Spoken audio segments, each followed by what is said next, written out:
This is NSN News with Nicholas Silva.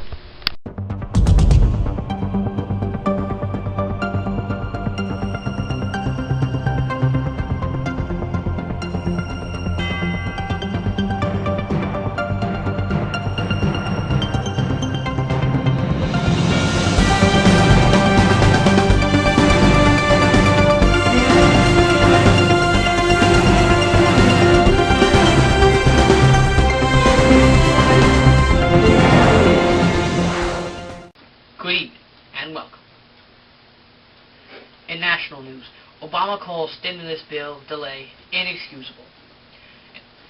President Barack Obama decreed as inexcusable and irresponsible the delay of his economic recovery legislation in Congress, with an estimated 3.6 million Americans losing their jobs since the recession began. Obama's remarks were some of the most direct and pointed in support of the massive economic package that the Senate considered Friday and tried to pare down below its $900 billion plus price tag.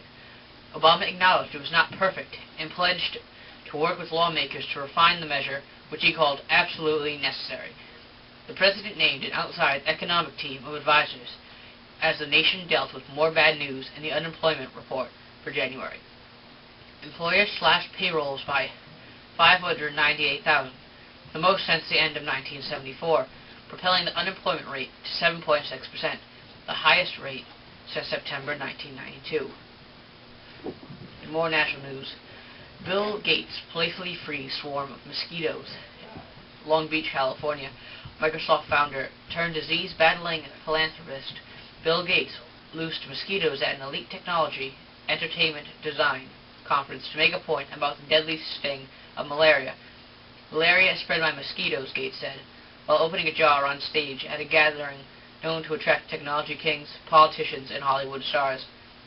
I brought some here. I'll let them roam around. There's no reason only poor people should be infected. Gates waited a minute or so before assuring the crowd the liberated insects were malaria-free. In world news, Russia allows transit of U.S. military supplies. Moscow.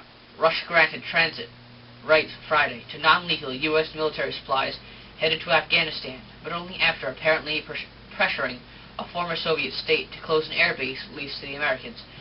Signal from Moscow. Russia is willing to help on Afghanistan, but only on the Kremlin's terms.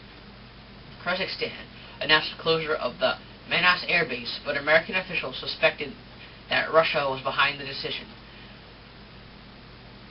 Having long been irradiated by the U.S. presidents in Central Asia, the Russian decision to let U.S. supplies cross its territory opened another route to those through Pakistan now, threatened by military attacks. But U.S. officials were still left scrambling for alternatives to Manas.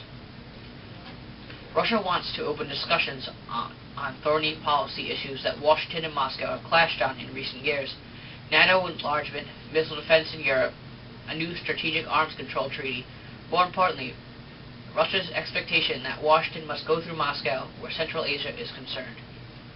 Russia may also be showing Washington that its positions aren't immovable, particularly where Afghanistan is concerned. Russia fears Afghanistan is collapsing into anarchy, leading to instability or Islamic radicals migrating northward through Central Asia. After this commercial break, brought to you by the iPhone, we have our entertainment and economics segments. Hello. Hello. Hello. Hello. Hello. Hello. Hello. Hello. Hello. Oh, hello, Barney. Hello. Hello. Hello. Hello. Bonjour. Hi. How you doing there? Yellow. Hello. Hello. Hello. Hello. Hello. Yo, yo. Hello. Hello. Hello. Hello. Hello.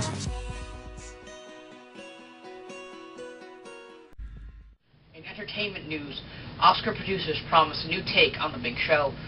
Culver City, California, Bill Condon and Lawrence Mark breezed into their offices at Sony Studios for a quick break during another marathon workday. The writer, director, and producer, who worked together on 2006's Dreamgirls, are joining forces again, this time to put on the 81st Annual Academy Awards. It's the first time Condon, 53, and Mark, 59, have produced an Oscar telecast, and throughout the process, they've been making their own rules. They chose entertainer Hugh Jackman to host, rather than the usual stand-up comedian, and have them and have kept nearly every element of the production, including presenters and performers, secret. Not even members of the Academy staff know who will take the stage on the night of February the 22nd.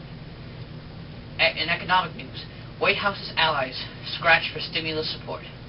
With the economy showing the stunning new signs of weakness, the White House and Senate Democratic leaders bargained intensely with the Republican moderates on Friday in an unexpectedly difficult search for votes to pass slimmed-down emergency economic stimulus legislation. President Barack Obama said further delay will be inexcusable and irresponsible. Given the worst monthly job reports in a generation, 598,000 positions lost in January, and the national unemployment rate rising to 7.6%.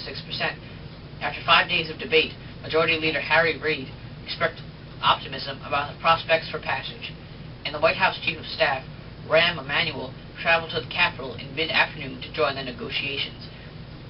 At the same time, officials strongly suggested that Senator Edward M. Kennedy's vote would be needed to assure passage. The Massachusetts Democrat battling a brain tumor has been in Florida in recent days, has not been in the Capitol since suffering a seizure on Inauguration Day more than 2 weeks ago. The Senator's office did not comment. And from all of us here at NSN News, have a good evening.